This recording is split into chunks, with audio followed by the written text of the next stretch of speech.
Okay, so lesson 2.5 isn't too bad. And it basically brings an element of why we factor into mathematics. So right now, the first thing we're going to talk about is what is a zero for a function. And a zero is basically what we call an x-intercept. Okay, so whenever we talk about an x-intercept in a graph, right, it's important to understand that if I have a parabola or anything, right, this graph crosses the x-axis at 2 points. Each of these are called x-intercepts. Okay? Now the one thing you need to know about x-intercepts is every x-intercept, right, will always have an x-coordinate, but the y-coordinate, because anytime you're on the x-axis, the y-coordinate will always be 0. So one thing we know about the x-intercept for an x-intercept or a 0 is the y value is always equal to 0. So right away, if I want to take these two graphs and I want to find the zeros, right? This 0 is at -1, 0, so x is equal to -1. This 0 is at 2, 0, so x is equal to 2. So 2 is a 0 and -1 is a 0. When I look at the next one, right, I identify the x-intercepts. Where does the graph cross the x-axis? Okay. So in this next example, right, when you look at it, you gotta be a little careful here, because if you look, each of these tick marks are going in 2. So if you look, 2, 4, 6, 8, 10, which means, right, this x-intercept looks at like it's around 3, 0. This one looks like it's at around -3, 0. Therefore, x is equal to -3 and x is equal to 3. Okay, so remember, zeros are basically your x-intercepts, and it's where the graph crosses the x-axis. So it says, use a graph of the polynomial function to find the factorization of the polynomial.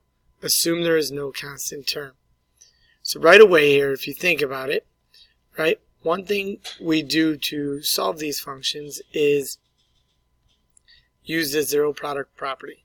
Meaning, if I have x plus b times x plus c equals 0, right, one of my zeros would be at x plus b equals 0.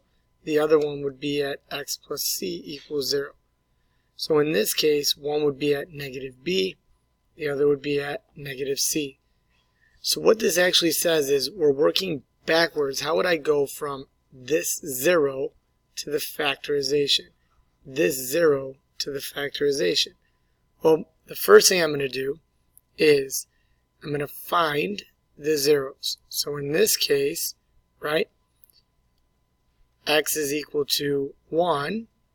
And in this case, x is equal to 2, 4, 5. So all we're going to do, right, is take our zeros and we're going to set them equal to 0. So if I take x equals 1, I'm going to subtract 1. So I get x minus 1.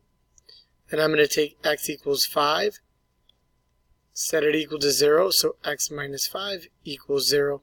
And then to factor it, it's just x minus 1 times x minus 5. And this is what the factorization would be. So now here, right, my 0 is at -2, 0. But what you have to understand is when the vertex is on there, we still have to get a quadratic. So x equals -2 would be my 1, 0. I'm going to add 2 to get x plus 2 equals 0. So I only have one factor here. Now, this would be linear, but anytime the vertex is there, what you have to understand is it's a double 0, meaning you're going to use that 0 twice. So it would be x plus 2 times x plus 2. Okay? So anytime we want to identify the zeros of a function, the first thing we do is we set it equal to 0. Second is we factor the quadratic. Then last, we set each factor equal to 0 and solve for x.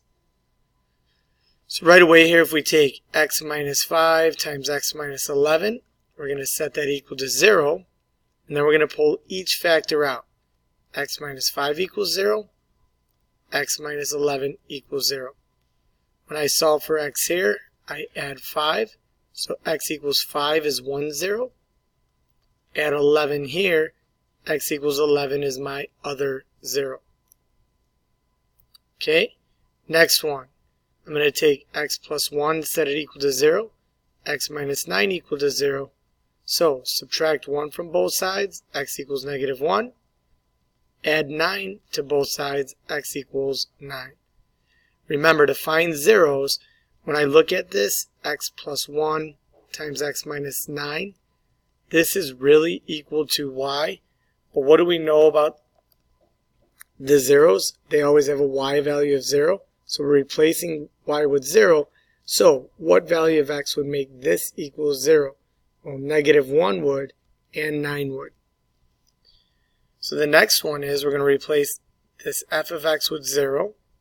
And I'm going to go ahead and factor. What multiplies to give me negative 56 and adds up to 1. Alright, that would factor out to be, that's going to be, what is that, 8 and negative 7. So x plus 8 times x minus 7, when does that equal 0? So now, x plus 8 equals 0, so x equals negative 8. X minus 7 equals 0, so x equals 7. Alright, next one. I'm going to go ahead and factor this. So I would get x minus 10 times x minus 4, because negative 10 and negative 4 multiply to give you 40, and they also add up to give you negative 14. So that equals 0.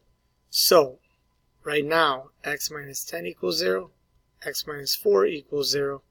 So x equals 10, x equals 4. Alright. Number 9. The path of a diver diving off a 10-foot platform can be represented by the function h of x equals negative 0.5 times x squared minus 4x minus 21, where h is the diver's height above the water and x is the horizontal distance from the platform. Find the zeros of the function. So if I go ahead and I look for these zeros, what values of x make h of x equal 0? Well, I'm going to ignore the negative 0.5 because that's basically the GCF. So I'm taking x squared minus 4x minus 21 and setting that equal to 0. Then I'm going to go ahead and factor numbers that multiply to give me negative 21 and add up to negative 4 are negative 7 and 3. Then I'm going to go ahead and set each of these equal to 0. X equals 7, x equals negative 3 are the two zeros. Okay, negative 3. What this means is it would take 7 seconds, right, for the diver to hit the ground. Because when you graph it, right, it's going to be like this, and x equals 7 is where it hits 0.